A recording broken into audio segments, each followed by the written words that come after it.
Hi guys, this is Manu Mishra. So welcome back with a session जिसमें आज हम लोग 16th ऑफ दिसंबर के द हिंदू न्यूज़पेपर का एनालिसिस करेंगे। So here we start the analysis of today's newspaper. So the first news, it's from the cabinet. So what happened, so कल cabinet ने उनकी एक स्कीम है ना। And scheme is about the Atmanirbhar scheme, जिसके चलते हमारी जो कंट्री है वो आत्मनिर्भर बने और किसी कंट्री को भी डिपेंडेंट ना हो छोटी छोटी चीजों को लेकर। तो कल कैबिनेट ने क्या किया, कल कैबिनेट ने पीएलआई स्कीम के अंडर, सॉरी पीआईएल स्कीम के अंडर 76,000 करोड़ रुपीज अप्रूव कर दिए हैं सेमीकंडक्टर्स के मेकर्स को। मतलब अगर कोई कंपनी इंडिया में कंपनी सेटअप करती है for the making of semiconductors, तो इस स्कीम के अंडर गवर्नमेंट उसको प्रोजेक्ट, जो उसका प्रोजेक्ट सेटअप करेगा, तो प्रोजेक्ट कॉस्ट ऑफ लगेगा उसका, उसके लिए अराउंड 50% फिजिकल सपोर्ट देने वाली है सेंट्रल गवर्नमेंट। ठीक है, ये चीज बताया गया। और basically it's the setting up of semiconductors and the display fabrication units, ये चीज गवर्नमेंट ने बोली है। और अभी हम बात करें तो गवर्नमेंट ने अभी तक अराउंड इस अमाउंट को इंक्लूड करके 2.3 lakh crore rupees electronic sectors में इनिशिएटिव देने के लिए अनाउंस कर दिया है कि अगर आप इलेक्ट्रॉनिक सेक्टर में हो, अगर आप सेमीकंडक्टर्स या फिर जो भी बना रहे हो इंडिया में, तो गवर्नमेंट आपको फिजिकल सपोर्ट करेगी। तो अराउंड 2.3 लाख करोड़ रुपीस का गवर्नमेंट ने फिजिकल सपोर्ट अनाउंस किया है। ओके।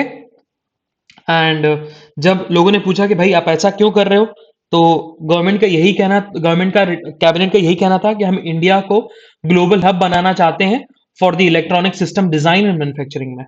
ये चीज बताई गई। मूविंग फर्दर, अच्छा अभी स्कीम का मैंने नाम बताया था, and the name of the scheme is about PLI scheme. ठीक है, so it's production linked incentive.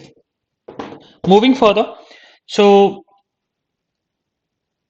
Last week in the state of Tamil Nadu, in the Nilgiri Hills, MI-17V5 helicopter crash हुआ, जिससे group captain, जिससे मतलब basically हम बात करें तो हमारे जो सीडीएस के साथ साथ 12 अदर्स, उनकी वाइफ भी इंक्लूड थी उसमें, की डेथ हुई।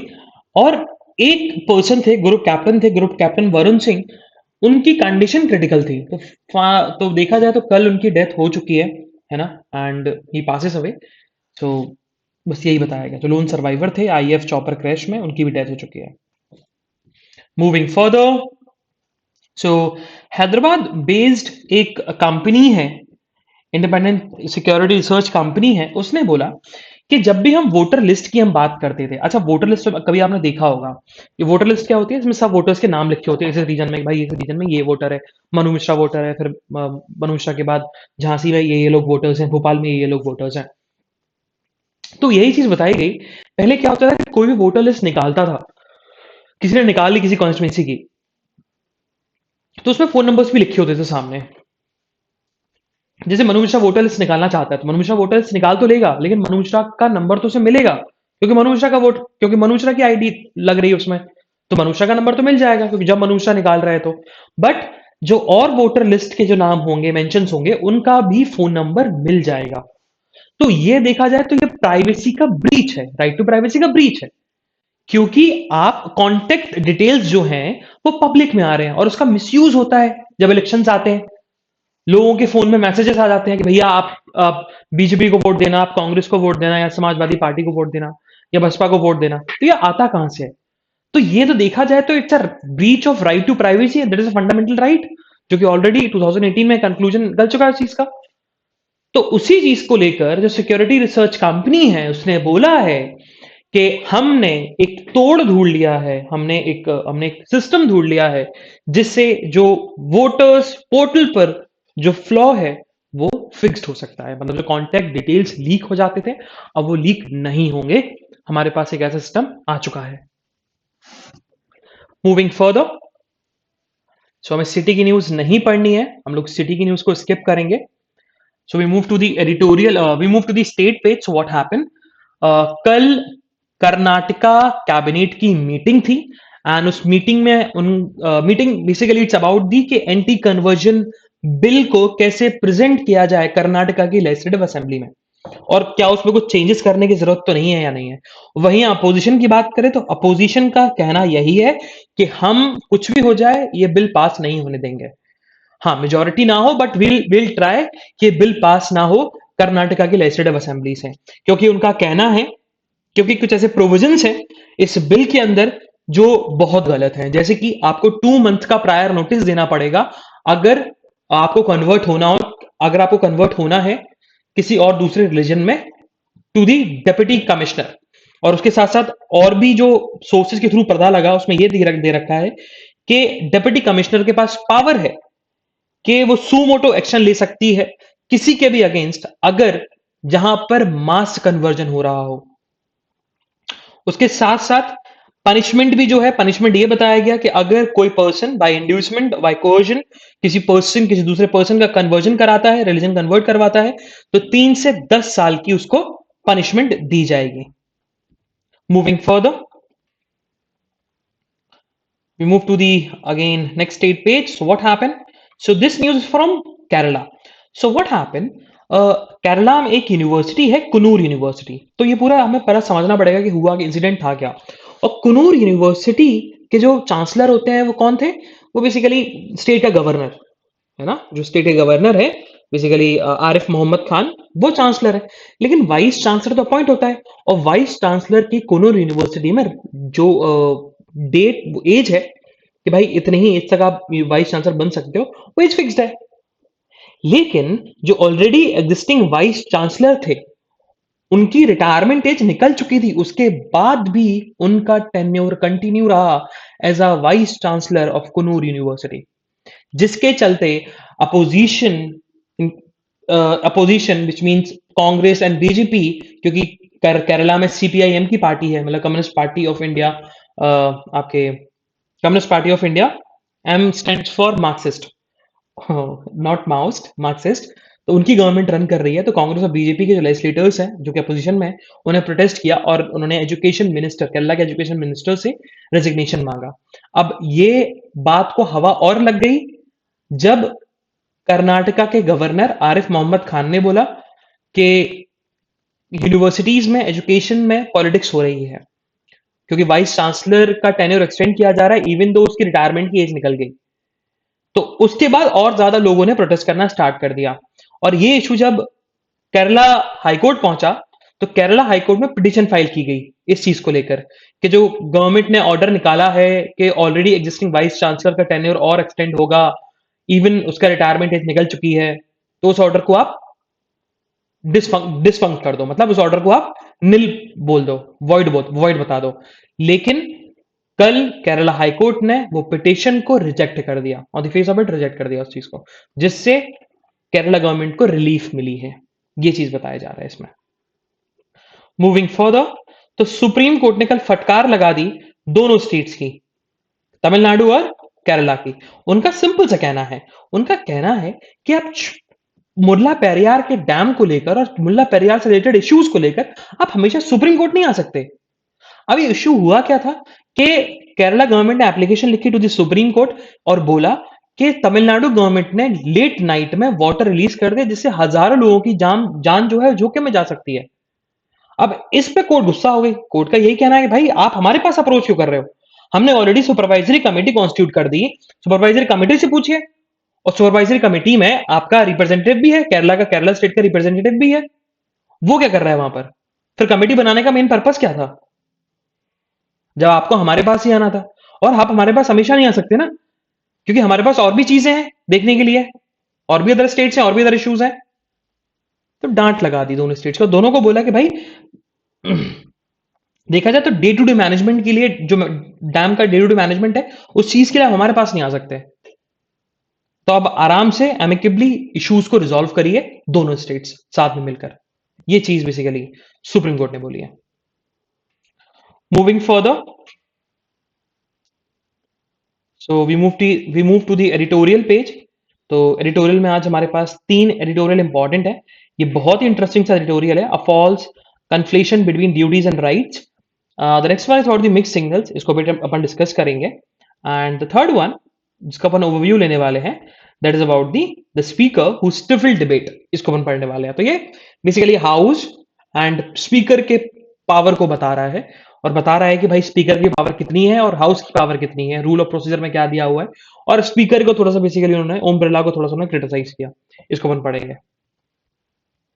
चलो, तो first will discuss the main editorial that is about the false conflation between duties and rights. So what happened?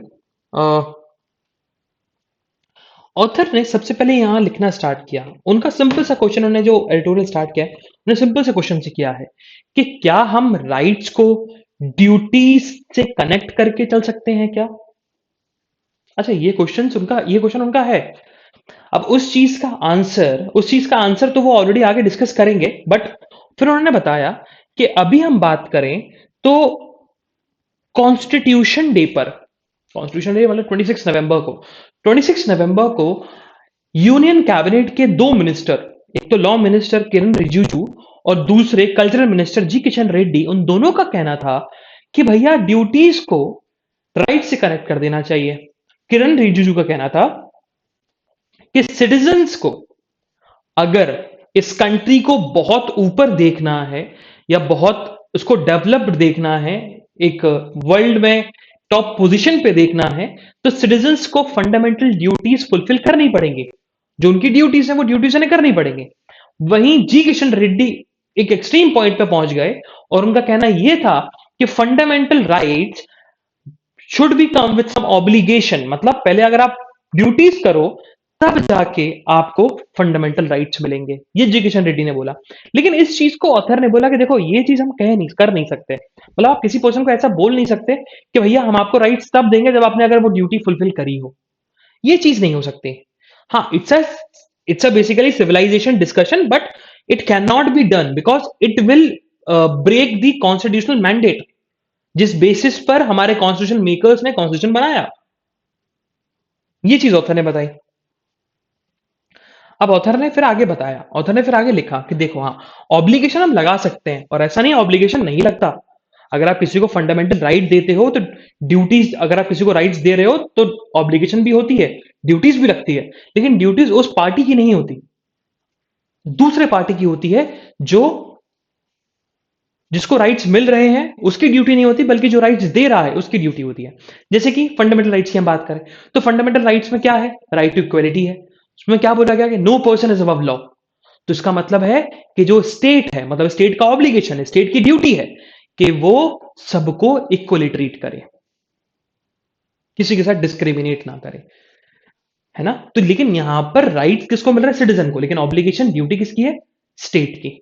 State यहां पर मतलब गवर्नमेंट, सेंट्रल गवर्नमेंट या स्टेट गवर्नमेंट, अगर ऐसे अपन समझे। वैसे है तो ब्रॉडर मीनिंग स्टेट का, जब कॉन्स्टिट्यूशन पढ़ने जाओगे तब पता लगेगा कि स्टेट जो है कॉन्स्टिट्यूशन में वो क्या डिफाइन करता है। लेकिन अगर आपको ऐसी थोड़ा सा अगर अपन इनफॉर्मल वे में समझें और अभी इस कॉन्टेक्स्ट को समझने के लिए, state mean central government and the state government, इतना ही लेके चलो। ये चीज ऑथर ने बताया कि ऑब्लिगेशन दूसरी पार्टी का होता है, ना कि उस पार्टी का। तो हम किसी को बोल नहीं सकते कि भाई फंडामेंटल राइट्स आपको तब मिलेंगे जब आप ड्यूटी फुलफिल करो, ऐसा नहीं हो सकता। फिर ऑथर ने बताया, फिर ऑथर ने डिस्कस भी किया राइट्स एंड लिमिटेशन। उन्होंने बोला कि देखो, हमारे कॉन्स्टिट्यूंट असेंबली में, हमारे कॉन्स्टिट्यूंट असेंबली ने क्लियरली बोल रखा है कि कॉन्स्टिट्यूशन जो बना है, कॉन्स्टिट्यूशन का मेन एम्फेसिस है वो क्या है? Always rest on the individual dignity. ठीक है। एंड उन्होंने ये चीज बोली है कि कॉन्स्टिट्यूशन का जो मेन, जो चीफ पर्पस है या जो मेन पर्पस है वो यही है कि वो ह्यूमन राइट को प्रिजर्व करे, गारंटी करे, इक्वलिटी दे, ऑटोनॉमी दे, लिबर्टी दे। ये चीज उन्होंने बताया, ये चीज उन्होंने डिस्कस करी। फिर आगे उन्होंने बहुत आगे भी उन्होंने बताया कि देखा जाए तो there are certain restrictions, parliament और स्टेट लेजिस्लेचर ने ऐसी ड्यूटीज बनाई हैं। अब जैसे कि ड्यूटीज क्या है? जैसे कि उन्होंने बोल दिया कि भाई एल्डरली पेरेंट्स की केयर करना ये उनके बच्चों की, सन्स एंड डॉटर्स की ड्यूटी है। टैक्स पे करना इट्स अ ड्यूटी। लेकिन अगर किसी ने टैक्स पे नहीं किया तो आप उसको पनिशमेंट दे सकते हो, आप उसको फाइन लगा सकते हो, बट उसके आप फंडामेंटल राइट्स नहीं छीन सकते। अगर आप फंडामेंटल राइट छीन लोगे तो फिर कॉन्स्टिट्यूशन का जो मेन मैंडेट था बनने का, क्या था? Human dignity, human liberty, autonomy, उन सबको प्रिजर्व करना, ये कॉन्स्टिट्यूशन बनाने का मेन पर्पस था, वो फेल हो जाएगा। तो इसी के चलते आप ये चीज नहीं कर सकते। बट हाँ, पार्लियामेंट और स्टेट लेजिस्लेचर ने अदर ड्यूटीज बनाई है, जिसमें अगर आप ड्यूटीज फुलफिल नहीं करते तो आपके राइट्स को कर्टेल कर दिया जाता है। Not the fundamental rights, but आपके फंडामेंटल राइट्स भी थोड़े बहुत कर्टेल हो जाते हैं। जैसे आप टैक्स पे नहीं किया आपने, तो फिर आपके साथ हो सकता है कि भाई डिस्क्रिमिनेट हो, डिस्क्रिमिनेशन हो जाए, लेकिन वो पॉजिटिव डिस्क्रिमिनेशन होगा। जैसे क्योंकि मैं, जिसने टैक्स पे किया वो 2 रुपए देगा, लेकिन जो ऑलरेडी से टैक्स पे नहीं किया उसको फाइन लगा के 5 रुपए देना पड़ रहा है। तो देयर इज अ डिस्क्रिमिनेशन। बाकी लोग 2 रुपए दे रहे हैं, दूसरा पर्सन जिसने फाइन नहीं भरा था, जिसने टैक्स नहीं भरा था, उसके ऊपर फाइन लगा तो 5 रुपए दे रहा है वो। तो ये सारी चीजें हो सकती हैं, है ना। ऐसी बहुत सारी ड्यूटीज बना रखी हैं। ये चीज ऑथर ने बताई। देन फिर आगे उन्होंने यही बोला कि जब 42nd कॉन्स्टिट्यूशन अमेंडमेंट आया था, जिससे 51st ए आर्टिकल जोड़ा गया था इंडियन कॉन्स्टिट्यूशन में, जो कि हम लोग अभी देखते हैं एज अ फंडामेंटल ड्यूटीज, जिसमें बहुत सारी चीजें बोली गई थी। और उसको लेकर स्वर्ण सिंह कमेटी बनी थी, और स्वर्ण सिंह कमेटी का ये कहना था कि जो कि इमरजेंसी के समय सेटअप की गई थी, और स्वर्ण सिंह कमेटी की जो रिकमेंडेशन थी वो ये थी कि एक हमें क्लॉज जोड़ना चाहिए इस आर्टिकल के साथ साथ, आर्टिकल 51 ए के साथ साथ, कि ये अगर ड्यूटी अगर आप कंप्लाई नहीं करते हो तो it will result in punishment. उसको लेकर जो उस समय के लॉ मिनिस्टर थे उन्होंने मना कर दिया था कि नहीं, ऐसा नहीं होगा। इस क्लॉज को हटाने के बाद अमेंडमेंट पास किया गया, 42nd काउंसिल अमेंडमेंट पास किया गया, मतलब वो क्लॉज जोड़ा नहीं गया। लेकिन स्वर्ण सिंह कमेटी की रिकमेंडेशन थी कि अगर आप ड्यूटी फुलफिल नहीं करोगे तो पनिशमेंट दी जाएगी। लेकिन उनका फिर यही कहना था, लॉ मिनिस्टर का यही कहना था कि अगर किसी पर्सन ने ड्यूटी फुलफिल नहीं करी और उसको पनिशमेंट मिलती है, तो उसके ऊपर एंटी नेशनल और सबवर्सिव सेक्शन ऑफ सोसाइटीज का एक टैग लग जाएगा, जो चीज हम नहीं करना चाहते। ये चीज ऑथर ने बताई। फिर ऑथर ने फिर आगे चल के यही डिस्कस किया क्वेश्चन टू आस्क में। उन्होंने यही बोला है कि हाँ, हमें ड्यूटीज को फुलफिल करना चाहिए, बट हमें ऑब्लिगेशन नहीं डालना चाहिए। मतलब हमें कंडीशनल ड्यूटीज नहीं देनी चाहिए कि अगर आपने ड्यूटी फुलफिल करी तो आपको राइट मिलेगा। नहीं, हमें ऐसा नहीं करना चाहिए। बट हमें लोगों को ऐसे एजुकेट करना है, हमें लोगों को ऐसे बताना है कि ड्यूटीज अगर आप फुलफिल करते हो तो क्या चीजें होंगी। हाँ, अगर आप इंसेंटिव देते हो, जैसे चाइना ने 2 चाइल्ड पॉलिसी जब करा था, जब उनका एक सिस्टम चला था, उसके बाद जब संजय गांधी ने भी चलाया था नसबंदी वाला, तो इंडिया में वो सक्सेसफुल नहीं हो पाया था। इंडिया में बहुत क्रिटिसिज्म झेलना पड़ा था गवर्नमेंट को। लेकिन चाइना में ऐसा नहीं हुआ था। क्यों? क्योंकि चाइना में इंसेंटिव दिया जा रहा था कि अगर आप 2 से कम बच्चे करते हो, एक बच्चा करते हो तो इंसेंटिव है, 2 बच्चे करते हो थोड़े कम इंसेंटिव है, 3 बच्चे करते हो तीसरा बच्चा जो है उसको कुछ नहीं मिलेगा, उसको गवर्नमेंट की तरफ से कोई बेनिफिट नहीं मिलेगा। सो ये इंसेंटिव दिए गए तो सक्सेसफुल रहा। वहीं इंडिया में फोर्सफुली करवाया गया तो वो अनसक्सेसफुल रहा और क्रिटिसिज्म झेलना पड़ा। तो गवर्नमेंट को ऐसी ही पॉलिसी को अडॉप्ट करना चाहिए कि ड्यूटीज लोग फुलफिल करें, खुद खुद बेसिकली परफॉर्म करें, उनके ऊपर ऑब्लिगेशन ना डाला जाए कि आप ड्यूटी फुलफिल करिए। Okay, moving towards the next editorial. अच्छा, मैंने मार्क भी कर दिया है जो भी इंपॉर्टेंट मुझे लगा इस एडिटोरियल में। बाकी पढ़ना पूरा ही है। बाकी ये जो मार्क्ड है, these are the important points according to me under this article. Towards the next editorial, that's about the mixed signal. So हुआ क्या, अब ये है क्या? अब ये जो एडिटोरियल है ना, ये बेसिकली इंडिया के प्रोटेक्शनिज्म के इंडिया की जो ट्रेड पॉलिसी है उसको रिप्लाई कर रही है, उसको बता रही है। क्योंकि वहीं एस जयशंकर जो कि फॉरेन मिनिस्टर हैं, उन्होंने हमेशा पोडियम में जाके बोला कि देखो, आत्मनिर्भर भारत जो है वो हाँ इंडिया के लिए प्रोटेक्शनिज्म पॉलिसी है, इंडिया उसको प्रोटेक्शनिज्म पॉलिसी लेके चल रही है। लेकिन वहीं अदर मिनिस्टर्स हैं वो बोल रहे हैं कि भाई नहीं, आत्मनिर्भर भारत जो स्कीम है या जो प्रोग्राम है, it's not a protectionism policy. अब ये ऑथर ने एडिटोरियल जो लिखा वो पहले अपन उसको पूरा समझते हैं। हुआ क्या, देखो, हमारे जो एक्सटर्नल अफेयर मिनिस्टर हैं एस जयशंकर, उन्होंने एक बहुत प्यारा रिमार्क दिया ट्यूसडे को। उन्होंने बोला कि इस दुनिया में किसी के ऊपर रिलाय करना, it's not a good thing. वो आपको एक पॉजिटिव पोजीशन या स्ट्रॉन्ग पोजीशन में नहीं डालता, बल्कि आपको एक खराब पोजीशन में डाल देता है। ये उनका कहना था। और ये चीज हमने पैंडेमिक से समझ ली। क्यों? क्योंकि हमारा जो हेल्थ सेक्टर था, हमारा जो हेल्थ सेक्टर था, हम पूरा का पूरा डिपेंडेंट थे चाइना के ऊपर। हेल्थ केयर इंपोर्ट पे, फार्मास पे, इन सब पे हम पूरा चाइना के ऊपर डिपेंडेंट थे। बट इस पैंडेमिक के समय, कोविड-19 के समय, चाइना ने बता दिया कि भाई आप किसी कंट्री के ऊपर डिपेंडेंट नहीं हो सकते। और एक चाइना की पोल खुल गई पूरे वर्ल्ड के सामने, जिससे ये पता लगा कि चाइना को आप एक तरीके से अच्छा इंपोर्टर नहीं मान सकते जब आपकी अगर कंडीशन बिगड़ी हुई हो। तो एस जयशंकर का कहना यह था कि इंडिया एक तरीके से चाइना को पीछे छोड़ देगा one of the major importers में। ठीक है, ये चीज हमने बताया। इंपोर्टर मतलब फ्रॉम दी, अब हम दूसरे कंट्री के पर्सपेक्टिव से, वैसे हमें तो बनना एक्सपोर्टर है, हमें ज्यादा एक्सपोर्ट करना है, हमें ज्यादा भेजना है चीजें बाहर, लेकिन दूसरे कंट्री के पर्सपेक्टिव से इंपोर्टर। ठीक है। अब अ, अगर हम बात करें तो फिर यहां पर ऑथर ने बताया, यहां पर बताया कि एस जयशंकर जो है वो प्रोटेक्शनिज्म पॉलिसी लेके चल रहे थे। वो बोल रहे थे, उन्होंने जब गवर्नमेंट के सामने एक प्रपोजल रखा, और इवन दो ऑस्ट्रेलिया जो है, और पहले अपन एस जयशंकर का बाद में अपन स्टेटमेंट पढ़ाएंगे, पहले अपन थोड़ा सा इंडिया की ट्रेड पॉलिसी के बारे में पढ़ लेते हैं कि टोनी अबॉट जो कि ऑस्ट्रेलिया की तरफ से इंडिया के रिप्रेजेंटेटिव हैं, ऑस्ट्रेलिया के रिप्रेजेंटेटिव हैं टू इंडिया, उनका यह कहना था कि चाइना पे आप रिलाई नहीं कर सकते, China is not a good trade partner for any country, उसके लिए हम इंडिया के साथ ट्रेड हार्ड डील करेंगे जिससे वो चाइना को रिप्लेस करने वाले हैं, है ना। अब टोनी अबॉट वही पर्सन है, जब वो प्राइम मिनिस्टर थे स्कॉट मॉरिसन के पहले, वो प्राइम मिनिस्टर टोनी अबॉट ही थे, उन्होंने चाइना के साथ डील कर ली थी, ट्रेड डील करी थी, और आज वही बोल रहे हैं कि वो इंडिया के साथ डील करेंगे क्योंकि आप चाइना पर रिलाई नहीं कर सकते। लेकिन यहां पर ऑथर ने थोड़ा सा यहां पर एस जयशंकर को क्रिटिसाइज किया। उन्होंने बोला कि एस जयशंकर से जब क्वेश्चन पूछा गया था कि भैया आप आत्मनिर्भर भारत है क्या, तो उन्होंने ये बोला था कि देखो अभी की सिचुएशन में देखा जाए तो शॉर्टर सप्लाई चेन अगर आप रखोगे तो ज्यादा अच्छा है ना। मतलब अपनी कंट्री अगर आप निर्भर बनोगे, क्योंकि पैंडेमिक ने सिखा दिया, क्योंकि बहुत सारी चीजें आप डिपेंडेंट है दूसरे कंट्रीज के ऊपर, but now you can not depend upon any person. तो इसी के चलते ये खुद को बेसिकली प्रोटेक्शनिज्म पॉलिसी लेके उन्होंने डिफाइन कर दिया आत्मनिर्भर भारत को, कि हम अपनी प्रोटेक्शनिज्म मतलब हम मार्केट को किसी के लिए ओपन नहीं रखेंगे, बट हाँ हम किसी को चीजें बाहर बेच सकते हैं। लेकिन वहीं अदर मिनिस्टर्स जो हैं, अगर आप प्रोटेक्शनिज्म पॉलिसी दिखाओगे तो ऑब्वियसली बात है, अगर आप किसी पर्सन से बिजनेस कर रहे हो तो आप खरीदोगे, तो वो भी आपसे कुछ ना कुछ खरीदेगा। ऐसा तो नहीं है कि वो आपसे ही बिजनेस करे बस आपसे ही खरीदे, तो उसको तो नुकसान होगा, उसके लिए तो ट्रेड डेफिसिट बहुत बड़ा बढ़ जाएगा। तो अब अगर आप प्रोटेक्शनिज्म उस कंट्री के ऊपर दिखाओगे और आप खुद पब्लिकली बोल रहे हो, तो ये इंडिया के रिलेशंस खराब करेगा, ट्रेड डील्स खराब करेगा अदर नेशंस के साथ, जैसे अभी यूएई के साथ, ओमान के साथ इंडिया के ट्रेड डील्स होने वाले हैं।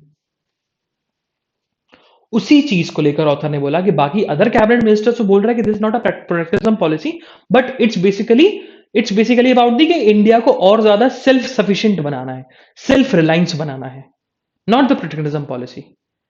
लेकिन एच जयशंकर ने पोडियम पे जाके बोल दिया, जो कि गलत है, ऐसा नहीं करना चाहिए था। Moving further towards the next editorial, and that is about the speaker who stifled debate. अब देखो यहां पर हुआ क्या, यहां पर ऑथर ने जो एडिटोरियल लिखा है, वो एडिटोरियल ये लिखा है कि स्पीकर की पावर और हाउस की पावर को लेकर, कि देखो एनी इवन दो स्पीकर की पावर बहुत ज्यादा होती है, बट हाउस से ज्यादा नहीं है।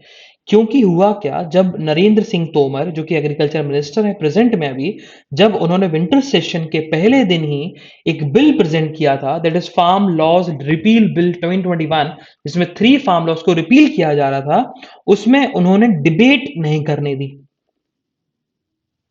और जब नरेंद्र सिंह तोमर ने यह तक बोला कि अपोजिशन हाइपोक्रिटिकल एटीट्यूड दिखा रही है, तो अपोजिशन का राइट था कि वो उस स्टेटमेंट को रिबर्ट करे, बट स्पीकर ने रूल आउट कर दिया कि जब तक हाउस ऑर्डर में नहीं आ जाता हमें डिस्कशन अलाउ नहीं करूंगा। और वो बिल पास भी हो गया और उस बिल पे डिस्कशन नहीं हुआ, उस बिल पे डिबेट नहीं हुई।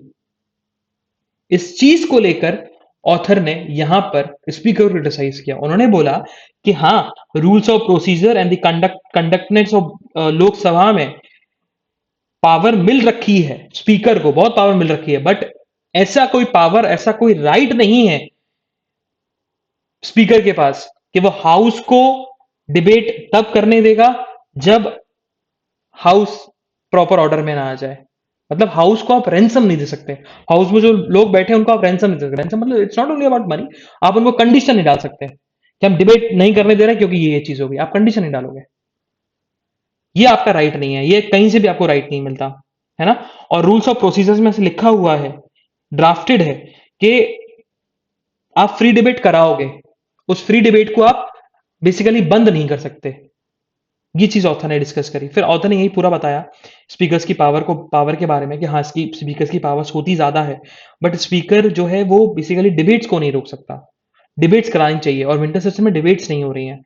ये सबसे बड़ी ऑथर ने यहाँ पर बेसिकली कंसर्न जताया है। उन्होंने बोला कि 1990s में ब्रिटिश में भी, हाउस ऑफ कॉमन्स में भी डिबेट जब नहीं हो रही थी, तो फिलिप नॉर्टन जो हाउस ऑफ कॉमन के एमपी थे, वन ऑफ द एमपी थे, उन्होंने बताया था कि जो पार्लियामेंट है वो राउडीज्म दिखा रहा है। राउडीज्म का मतलब गुंडागिर्दी दिखा रहा है। एंड अगर उन्होंने बोला कि सिस्टम ऑफ गवर्नमेंट जो है वो अंडरमाइन हो जाएगी अगर आप डिबेट नहीं करने दोगे। ये चीज बताई, और बोला गया, ये ऑथर ने फिर लिखा भी है, कि पार्लियामेंट को आप गवर्नमेंट का हक नहीं मान सकते, गवर्नमेंट मेजोरिटी में, बट अपोजिशन भी किसी ना किसी लोगों को रिप्रेजेंट कर रही है, तो वो उनका राइट है वो क्वेश्चन पूछ सके गवर्नमेंट से।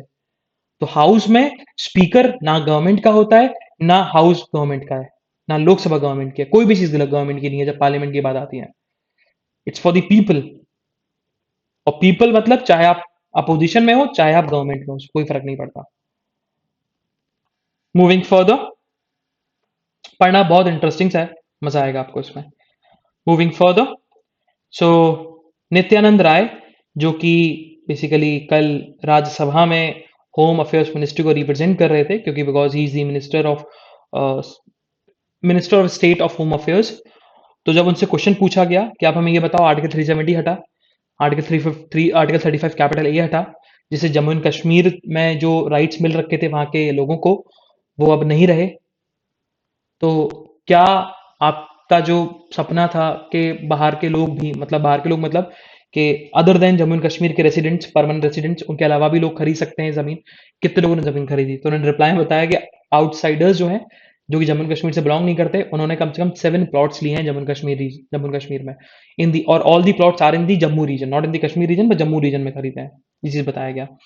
और अभी भी इंडिया में 12 स्टेट्स हैं, including Himachal Pradesh and other north eastern states, जहां पर ओनरशिप क्लेम आप नहीं कर सकते, आउटसाइडर्स नहीं कर सकते, परमानेंट रेसिडेंट होना चाहिए, तब जाके आप ले पाओगे, जो कि protected under article 371 of the Indian constitution.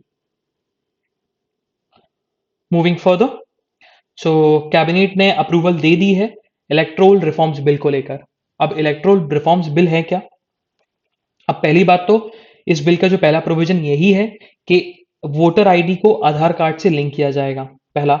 दूसरा प्रोविजन जो है अकॉर्डिंग टू द बिल ये है कि इस बिल को जेंडर न्यूट्रल बनाया जाएगा फॉर द सर्विस वोटर। जैसे कि होता क्या था, मान के चलो किसी का हस्बैंड आर्मी में है, तो उसकी wife entitle as a service voter आएगा।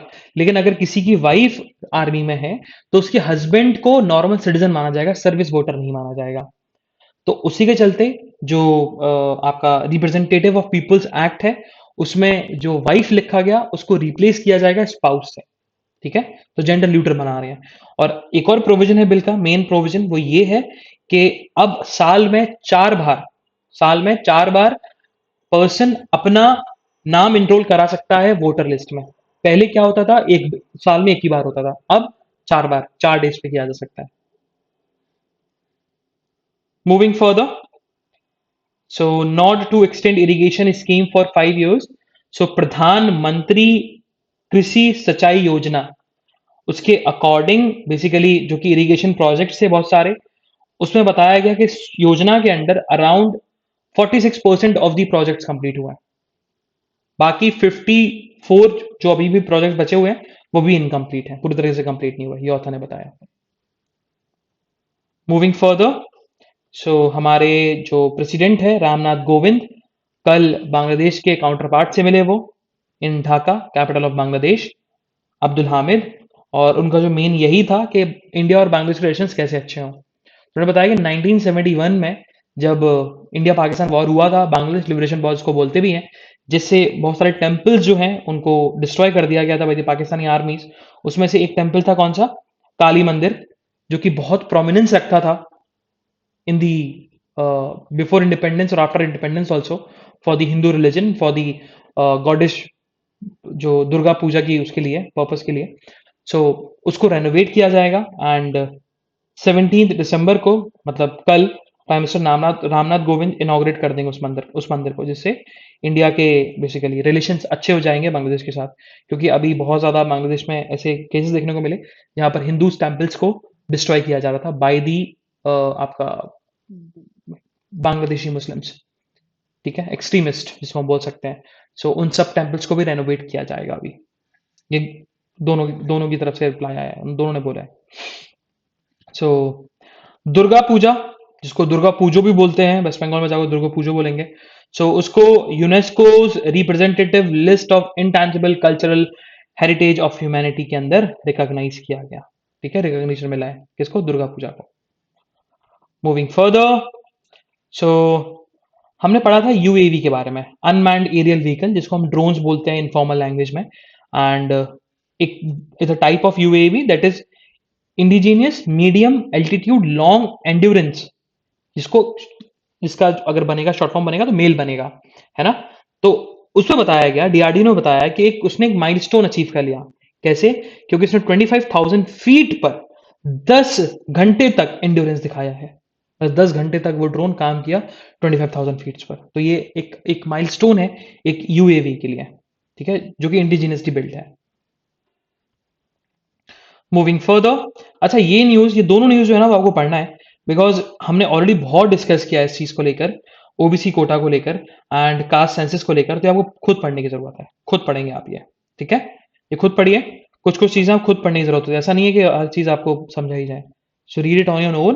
तो basically it's about the caste census को लेकर and it's related to the Maharashtra में जो अभी लोकल बॉडीज के इलेक्शंस में महाराष्ट्र गवर्नमेंट ने 27% ऑफ द सीट्स ओबीसी के लिए रिजर्व करके रख ली थी।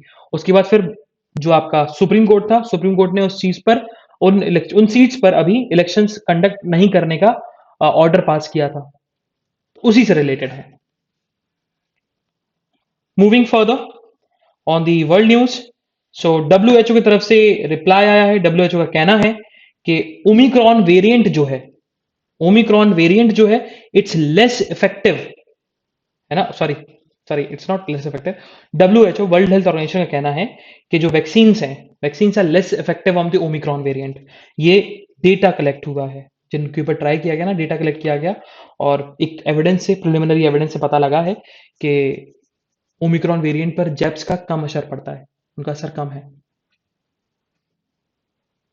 मूविंग फर्दर, सो यूएस ने म्यांमार के आर्मी को, जो आर्मी कू हो रखा है, उसको थ्रेटन किया है कि अगर आपने ह्यूमन राइट्स को ब्रीच किया फिर से, तो आपके ऊपर नए मेजर्स लिए जाएंगे, आपके अगेंस्ट में नए मेजर्स लिए जाएंगे, स्ट्रॉन्ग मेजर्स लिए जाएंगे। यही उसने थ्रेटन किया, ह्यूमैनिटेरियन और ह्यूमन राइट्स को आप वॉयलेट नहीं कर सकते। Moving further, so world news, sorry economic news में से कुछ न्यूज नहीं है जो हमारे एग्जामिनेशन पर्सपेक्टिव के लिए इंपॉर्टेंट हो। Same goes with the sports news. So this is the analysis of today's newspaper. हम लोग कल फिर मिलेंगे with some exciting news, some exciting current affairs. तब तक के लिए bye bye, have fun and enjoy your day. Bye bye guys.